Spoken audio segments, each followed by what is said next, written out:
Bienvenidos a un nuevo episodio de tu canal Lecturas Vibrantes. Hoy te traigo Feng Shui para el cuerpo y el alma, segunda parte. Adquirir conciencia de lo que nos rodea. Feng Shui ambiental. El mantenimiento de la paz comienza con la autosatisfacción de cada individuo. Dalai Lama. El pensamiento mágico chino está compuesto por 5 elementos, 8 vaguas, 12 signos, un claro deseo de creer y multiplicarse, y un patente respeto por sus dioses, sus demonios, sus fantasmas, sus difuntos y sus antepasados. Todo ello basado en la confrontación y en la complementariedad de los contrarios. La cultura china, no hay que engañarnos, sigue siendo tradicional a pesar de las incursiones occidentales y las recién consignas maoístas y comunistas. Las mujeres siguen esperando ser escogidas por hombres que no conocen y dejan en manos de la suerte y del adivino las posibilidades de su felicidad, mientras que los hombres buscan la fortuna y el fortalecimiento físico, más que la humildad y el crecimiento espiritual. Los chinos piensan que ellos inventaron Occidente hace miles de años y que ahora, con la apertura económica, solo están recuperando. Este es el ambiente en el que nace el Feng Shui, porque el pueblo chino, a pesar de las calamidades sufridas, sigue siendo el mismo ahora que hace 5000 años, con sus mismos defectos y sus mismas virtudes. Sus defectos: la ambición, el encierro en sí mismos y el expreso deseo de no mostrar sus sentimientos porque lo consideran un síntoma de debilidad. Sus virtudes: su sentido del honor,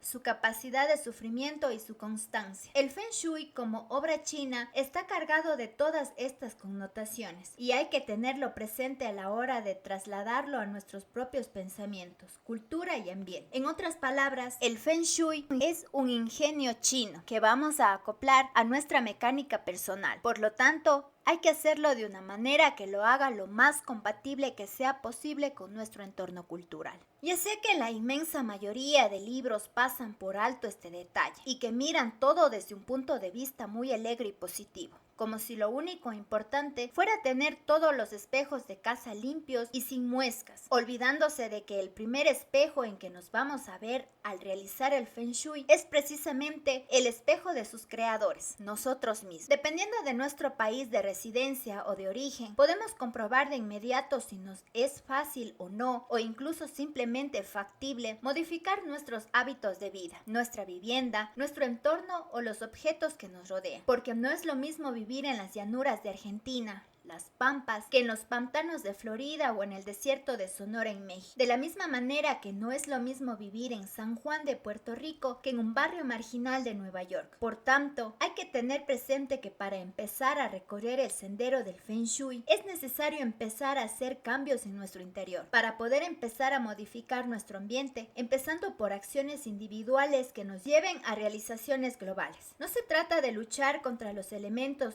ni de ponerse a malas con los vecinos, sino de cambiar la propia actitud ante lo que la vida ha puesto enfrente a nosotros. Observación. Para empezar, no debemos enfadarnos ni alargarnos por el lugar en el que nos ha tocado vivir, sin observarlo primero, para decidir después si eso es lo que queremos en la vida y si es donde deseamos residir. Aceptación. Si nos agrada el lugar donde vivimos, debemos hacer lo posible por mantenerlo y mejorar, como si fuera una extensión de nosotros mismos, una extensión de nuestro hogar con nuestras propias señas de identidad, haciendo nuestro el lugar, pero sin dejar que el lugar nos haga suyos, porque las cosas que nos rodean deben de llevar nuestra esencia y no nosotros llevar la suya. No hay que olvidar que el ambiente en que nos desarrollemos nosotros y nuestros hijos marcará en buena medida el rumbo de nuestra vida. Cambio. Si no nos gusta el lugar donde vivimos, debemos proponernos una meta clara de cambio, y para realizarlo solo quedan 2 caminos: cambiar el lugar o mudarnos. Las raíces de los seres humanos suelen ser profundas, pero más vale arrancar el problema de raíz que dejar que la planta se pudra. Si es posible, siempre es mejor cambiar nuestro entorno, mejorándolo o haciéndolo más acogedor y habitable. Si no es posible, de nada servirá enfadarnos y luchar contra los demás. Así que deberemos buscar nuevos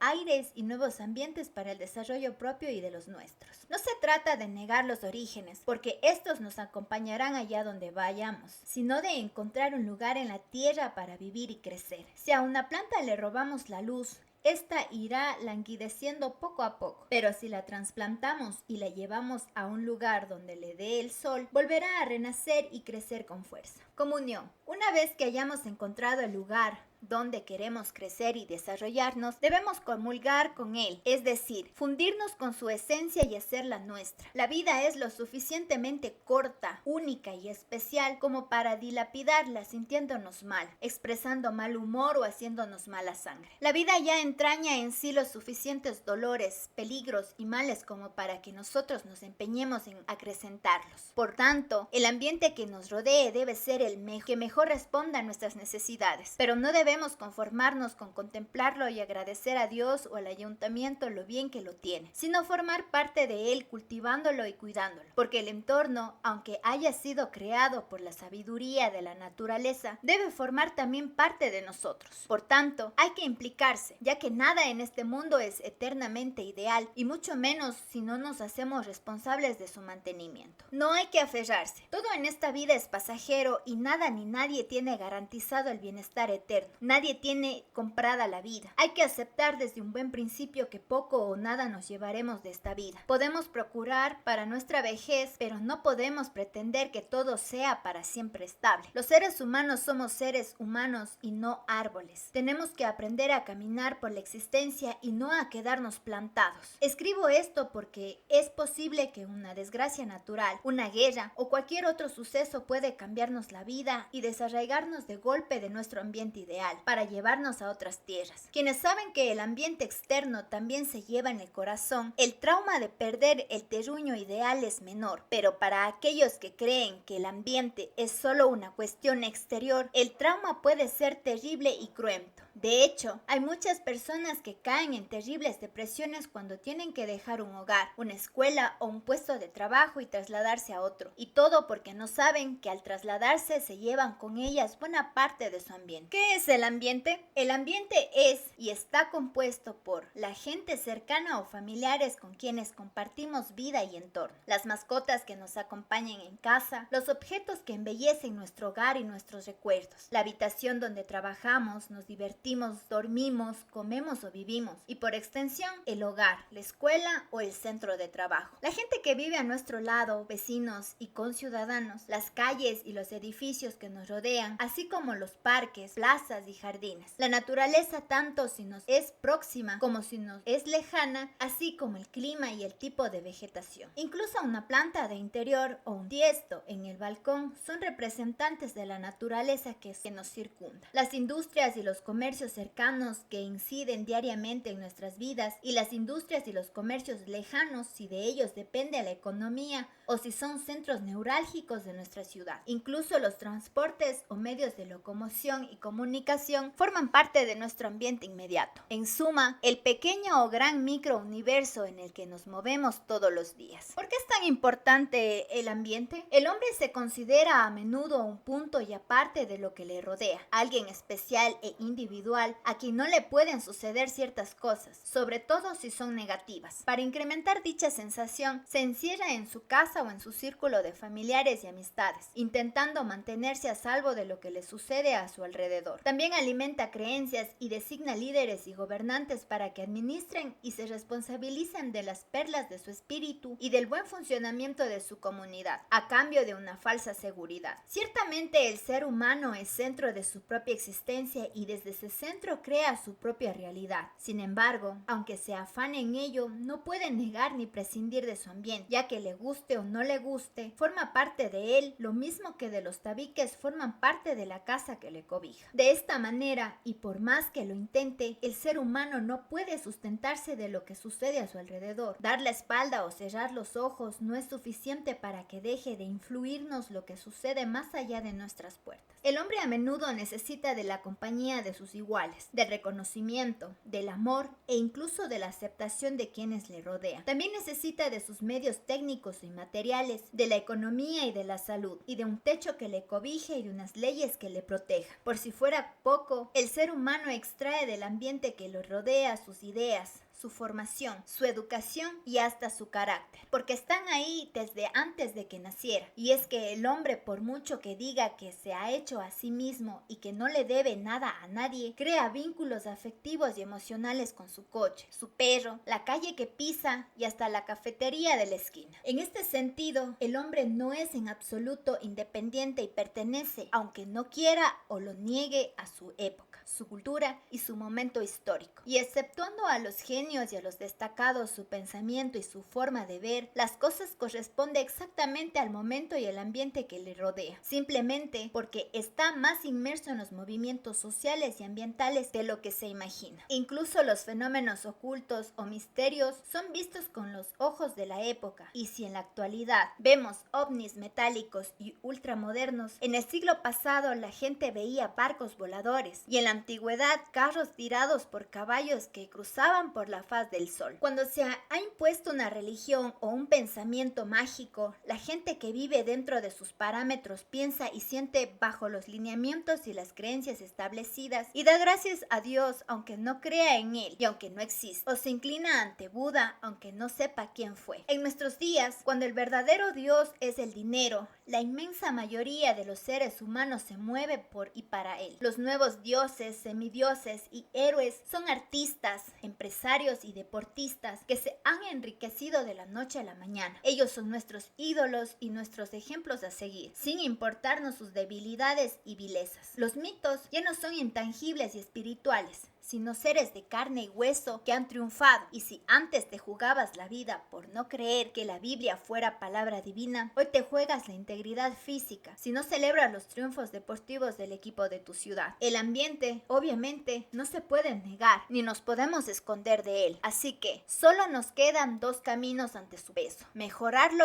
y armonizarnos con él, o mudarnos y cambiarlo por otro que nos sea más propicio. Si no estás a gusto en el país, ciudad o barrio que te ha tocado vivir, trabaja para mejorarlo o cambia de lugar de residencia, ya que de lo contrario jamás podrás ser feliz ni desarrollarte en armonía con lo que sientes y con lo que piensas, con los tuyos y con tu ambiente. ¿Cuál es el ambiente ideal? En términos técnicos del Feng Shui, el ambiente ideal es aquel donde el Qi está perfectamente equilibrado y en su centro, con los baguas armónicos y en la orientación de calles, jardines, plazas, entradas y salidas acorde a la posición de las estrellas, con las montañas o edificios que resguarden de la entrada de los fríos vientos del norte. Un río limpio y puro que corra por el oeste para que alimente y limpie la ciudad. Un promontorio hacia el este, donde estén las casas a salvo de inundaciones. Y un bosque hacia el sur para que refresque de frutos y vida gracias a los vientos húmedos y cálidos del sur. Hasta hace unos siglos esto era perfectamente posible, como nos lo demuestran cientos de miles de pueblos y ciudades diseminados por el mundo. Pero en el último siglo, con la expulsión demográfica y el desarrollo de la industria y la tecnología, las ciudades y barrios han dejado de crecer ordenadamente, destrozando naturaleza y ambiente. Y el equilibrio se ha perdido del todo, porque ni siquiera se busca y se construye sin tener en cuenta otra cosa que el beneficio económico. En los países europeos, donde el terreno es cada vez más escaso, se aprovecha cualquier trozo de tierra edificable para especular y enriquecerse, y no para que las personas crezcan y se desarrollen en armonía. Es curioso, pero los países pobres a menudo tienen mejores posibilidades de vivir en un ambiente ideal y equilibrado que los países desarrollados, donde el caos urbano es el fiel reflejo del caos humano, donde los crímenes, la violencia, la depresión y los suicidios son algo habitual. Las grandes ciudades como el Cairo, Nueva York, Tokio o México poco o nada tienen que ver con un ambiente ideal, y sin embargo, dentro de estas ciudades podemos encontrar casas y barrios donde las personas viven agradablemente, y no siempre, aunque sí mayoritariamente, debido a la capacidad económica. Por supuesto, cada día es menos recomendable vivir en las grandes ciudades, aunque solo sea para poder respirar con cierta dignidad. Pero no hagamos juicios precipitados ni llevemos las cosas a los extremos, porque hay gente que vive muy acorde a su ambiente, aunque este no sea el ideal que todos soñamos. Y es que cada casa, cada barrio, cada pueblo, cada ciudad y cada país tiene su propia personalidad,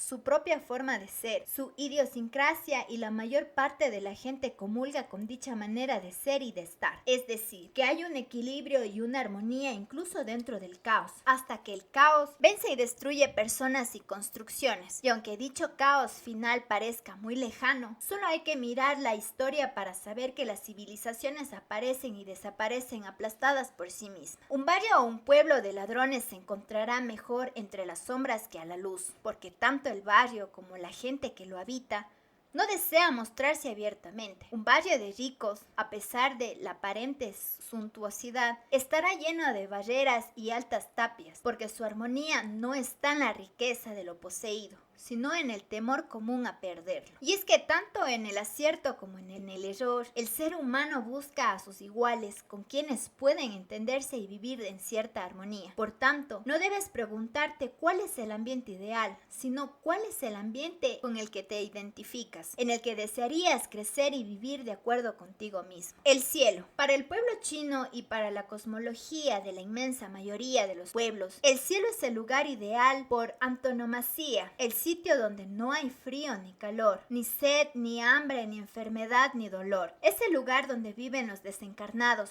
los no nacidos, al amparo protector de los dioses. Desde ese punto, los seres eligen la vida que quieren llevar en la tierra, el carácter que tendrán y las experiencias que vivirán. Ahí escogen los obstáculos y las facilidades con que se enfrentarán al mundo, a sabiendas de que regresar al cielo no será tarea fácil. Del cielo. Así llaman los chinos a las dotes y a los dones naturales con que se nace, el signo del zodiaco y el elemento al que se pertenece. Esas son las armas, las muletas y los remos con la que la persona se enfrentará al mundo, buscando el equilibrio interior que le permita volver a elevar su espíritu, porque cada signo conlleva consigo una forma de ser y unas tendencias en cuanto a sus posibilidades en el amor, la fortuna y la salud, emulando a los animales que acudieron a la llamada de Buda. Los seres humanos somos el reflejo de los animales y Buda el reflejo iluminado del cielo. Más allá del cielo. Este vocablo chino corresponde a los aspectos cambiantes, a las condiciones sin determinar y a los accidentes a los que se verá expuesto el ser humano en esta tierra, lo que no dominará ni ha escogido, lo que está más allá de los designios celestiales que ha elegido antes de nacer. Es por ello que el hombre, desde el principio de los tiempos, ha intentado dominar las condiciones cambiantes de su entorno. Por eso construyen casas, inventa la agricultura y se hacen senderos por las montañas. En pocas palabras, intenta adecuar el ambiente que le rodea a su propia naturaleza. Y en este intento cuenta con el Feng Shui, que le promete, aunque no le asegura eternamente el escenario para lograr su armonía. En tiempos pasados se utilizaba el Feng Shui tanto para vivir como para morir, ya que el ambiente cotidiano no era suficiente para alcanzar la iluminación después de muerto. Se requería, además, encontrar el lugar y el ambiente adecuado para el entierro, para la morada final. Para ello se seguían las mismas técnicas que para adecuar la casa o la plaza del pueblo, y hasta que el adivino no encontraba con su luopan, brújula o compás mágico el lugar adecuado, el muerto permanecía sin recibir sepultura. Un mal entierro podía convertir al muerto en fantasma errante, en lugar de dejarle ser un espíritu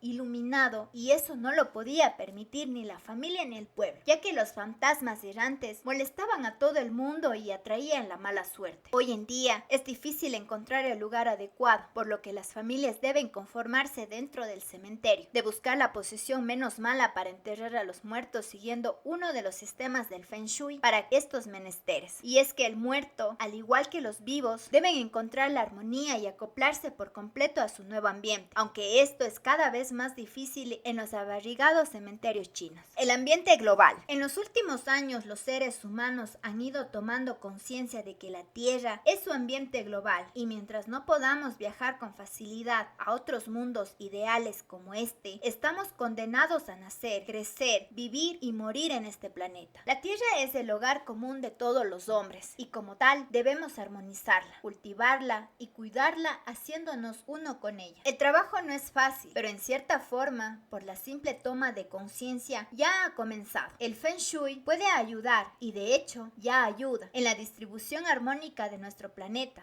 de nuestro ambiente global. Arquitectos, ingenieros, decoradores, artistas e incluso políticos ya utilizan y aplican el Feng Shui en sus obras, en sus actos y en sus propias vidas. Soy un idealista, pero no quiero pecar de ingenuo. Sé que el camino es largo porque todos los caminos lo son, pero lo importante es que ya se han empezado a dar los primeros pasos para recorrer. Confucio ya tenía una idea clara de armonía entre ciudades, hombres y naturaleza 5 siglos antes de nuestra era. Pero en Occidente el ecologismo no empieza sino hasta 1955, año de mi nacimiento, 200 años después de la famosa revolución industrial, que trajo una contaminación que nunca se había visto en el planeta y que aún no terminamos de limpiar y amenaza nuestra existencia. 5 elementos. Para saber en qué mundo vivimos, hay que reconocer que todo está formado por 5 elementos básicos. Y estos 5 elementos deben estar presentes y en armonía en nuestro ambiente, a nuestro alrededor, para que haya la suficiente paz y tranquilidad. Agua y madera, que permitan la actividad y el progreso. Fuego y metal, de la comunidad entera tierra. Madera, fuego, tierra, metal y agua. Los seres humanos estamos representados por la tierra, los principios activos por el fuego y el metal, y los principios pasivos por el agua y la madera. Las grandes ciudades suelen estar formadas básicamente por fuego y metal, lo mismo que sus rascacielos, sus industrias y sus oficinas, provocando estrés, problemas nerviosos, males respiratorios y un elevado número de accidentes y conflictos sobre sus habitantes. Los pueblos pequeños formados básicamente de madera y agua son más apacibles, acogedores y agradables, pero sus habitantes suelen cansarse de esta pasividad y cada vez tienden más a abandonar sus supuestos paraísos para sumarse a los males de las grandes ciudades, la atracción de la vista. Por eso, es importante que en las grandes ciudades se aumente la madera y el agua y que en los pueblos haya algo de metal y fuego, ya que esa es la única manera de lograr el equilibrio y de progresar sin conflictos y sin tener que recurrir a la emocionalidad de la tierra, es decir, al patriotismo y los nacionalismos. Porque el patriotismo, si bien mueve a las masas, es más un nuevo foco de conflicto que de armonía. Puntos cardinales. Para los chinos, como para la inmensa mayoría de los pueblos, los puntos cardinales y los ejes del mundo son 4: norte, sur, este y oeste. De estos puntos cardinales se desprenden otros 4 puntos intermedios: noroeste, sudeste, noroeste, sudoeste. Estos puntos intermedios, junto a los 4 principales, señalan las corrientes de los vientos, las aguas y las influencias siderales, y se les denomina vaguas o entradas, puertas por donde deben entrar y salen las influencias positivas y negativas del ambiente y de la naturaleza. Los 5 elementos básicos se enlazan con los puntos cardinales para centrar al ser humano sobre el planeta. Norte, agua; este, madera; oeste, metal; sur, fuego; centro del eje, tierra. El ser humano relacionado con la tierra vuelve a estar en el centro, porque al fin y al cabo es a él a quien influirán las corrientes externas donde confluyen todas las fuerzas del universo. No importa lo tapiada que esté una casa, ni las murallas que cubra a un pueblo, ciudad o país. Ni siquiera la gran muralla pudo retener a las hordas frías del norte, porque las 8 entradas pueden equilibrarse pero no cerrarse, ya que no hay candado, abismo ni tapia que detenga influencias de espíritu y pensamiento. No son pocos los pueblos o grupos humanos que han intentado cerrarse al mundo, darle la espalda a lo que se desarrolla a su alrededor, y si bien es cierto que han logrado aislarse durante algunos años, siempre termina abriéndose un bagua por la entrada todos los vientos, corrientes e influencias. Estas influencias, según la mitología china, son las siguientes: influencia del norte, señor del norte y dios del invierno; el guerrero obscuro, acompañado por sus discípulos, la serpiente, señora de sabiduría, y la tortuga, señora de la longevidad. Vive en la estrella polar, sobre la osa mayor, dominando el norte. Su carácter complementario es el yin y su elemento el agua. Su influencia es benéfica porque con el frío mata enfermedades y recluye a las bestias salvajes, y por su benevolencia le da paso a la primavera. Pero también puede ser maléfica si consigo trae la miseria con los vientos helados del norte y la guerra con las hordas de enemigas norteñas que bajen en busca de calor, riquezas y alimentos. Influencia del sur, el ave del fuego, señora y diosa del calor, domina por sí misma el sur. Su carácter complementario es yang y su elemento el fuego. Con su llegada arriba la pasión y el movimiento, las ganas de vivir y de divertirse, la riqueza de las primeras cosechas tras la primavera y la seguridad de que habrá de comer en el invierno. Con las últimas cosechas del otoño, su influencia es altamente positiva, pero también puede ser negativa si trae exceso de calor, como incendios, sequía, soledad, sed y desgana vital. Un sol demasiado directo o un resplandor demasiado brillante envejece, seca y resquebraja lo que encuentra a su paso. Influencia del este. El dragón verde, dios de la abundancia y la buena suerte, señor protector de los desfavorecidos, representante del emperador y el hombre, domina el este. Su carácter complementario es yin y su elemento la madera. Vive en los cielos y las cadenas montañosas y abre la puerta a la vida, el amor, el entendimiento, la fertilidad y la primavera. Su imagen es suficiente para espantar o alejar a los fantasmas y espíritus malignos, las envidias, las resiliencias y las maldiciones. Su influencia es básica y generalmente positiva, pero también puede ser muy negativa y destructiva cuando mueve la tierra, las montañas, los vientos, las inundaciones y en fin, todas las catástrofes naturales. Influencia del oeste, el señor del valor y la paciencia, el tigre blanco, dios del oeste. Vive entre las cañas y los ríos, entre la selva y las planicies. Dominando las influencias del otoño, también es el guardián de las puertas del paraíso celestial que está por donde cae el sol. Su carácter complementario es yang y su elemento el metal. Representa la riqueza a través de la industria, el trabajo, los negocios y el esfuerzo, y atrae la virilidad, la fuerza física, la conquista, el valor y la constancia. Su influencia no solo es terrenal, sino es mística y espiritual, ya que ofrece desarrollo, evolución y crecimiento en este campo, por ser discípulo y servidor de los dioses. Su influencia casi siempre positiva puede torcerse en el desequilibrio y llevar al hombre al orgullo, la rebeldía, las bajas pasiones, el fanatismo, la crueldad, la soberbia y la falta de espiritualidad o la ausencia de respeto a los dioses.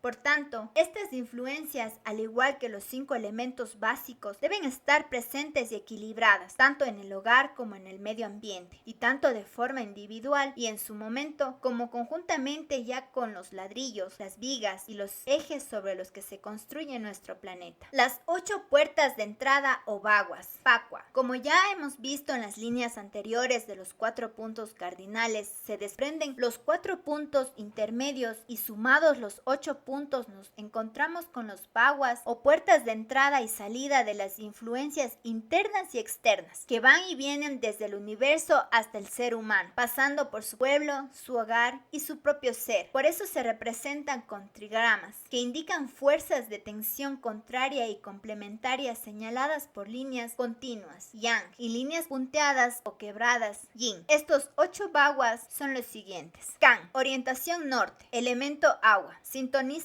con ríos, lagos, mares, etc. Favorece a los hombres jóvenes. Trigrama yin, yang, yin. Gen, orientación noroeste. Elemento tierra. Sintoniza con las montañas, cimas, lomas, promontorios, etc. Favorece a los adolescentes. Trigrama yang, yin, yin. Gen, el consejero. Chen, la fortuna. Orientación este. Elemento madera. Sintoniza con el trueno, el relámpago, el rayo, la lluvia, etc. Favorece a los hombres maduros. Trigrama yin, yin, yang. Sun, la belleza. Orientación sudeste. Elemento madera. Sintoniza con el viento, el aire, etc. Favorece a las mujeres maduras. Trigrama yang, yang, yin. Li, el pueblo. Orientación sur. Elemento fuego. Sintoniza con la lumbre y el fuego. Favorece a las mujeres jóvenes. Trigrama yang, yin, yang. Kun, la tía. Orientación sudoeste. Elemento tierra. Sintoniza con la grava, la arena y la tierra. Favorece a las mujeres mayores, las madres y ancianas. Trigrama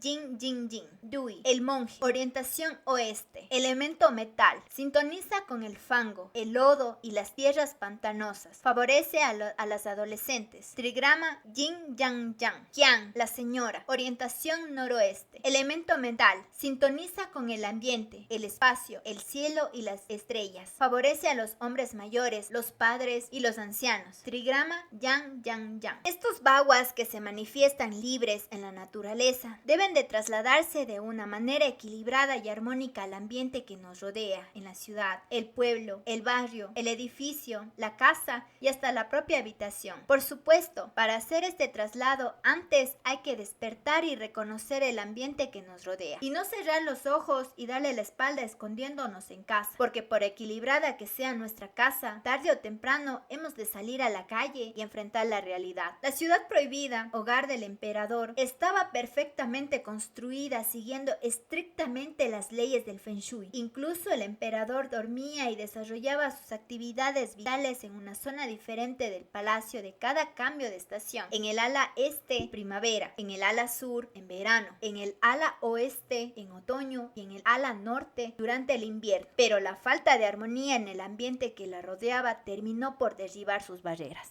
Continúa escuchando Feng Shui para el cuerpo y el alma. Para más contenido, dale me gusta, comparte y no olvides suscribirte para que no te pierdas ninguna lectura espectacular. Gracias por escuchar tu canal Lecturas Vibrantes. Hasta un próximo episodio.